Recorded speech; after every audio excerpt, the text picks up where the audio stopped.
Hi everyone, this is Mindy Eggen and welcome to my channel. In today's video, I'm going to give you a closer look and walkthrough of the assembly of the muscle car from my classic Road Legends collection.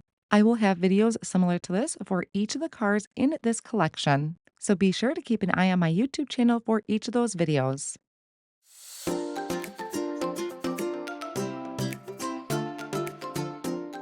I'm very excited to introduce to you the muscle car from my classic Road Legends collection. I'm going to be setting a lot of this assembly to music, but there are a few things that I wanted to point out in the assembly of this car.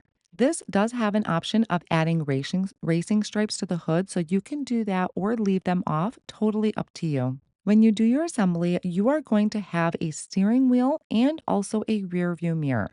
I do recommend attaching those first before doing anything else. A few tools that I find helpful when putting these cars together is going to be a set of reverse tweezers, maybe even a pick and stick tool, and then a fine tip bottle of glue.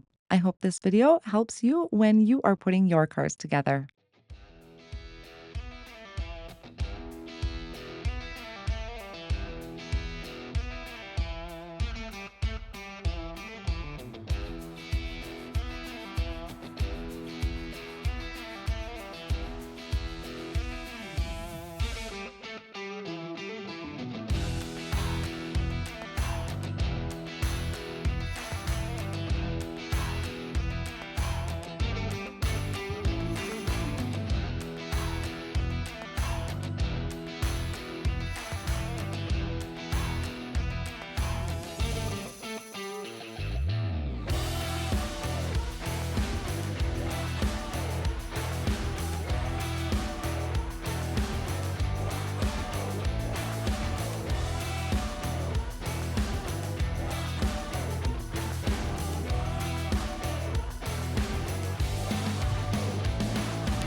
I will have future videos where I'm actually taking these cars and putting them onto card fronts I'm creating with background dies and stencils, so be sure to stay tuned for that. Thank you all so much for joining me today, and I hope you enjoy this collection as much as I do.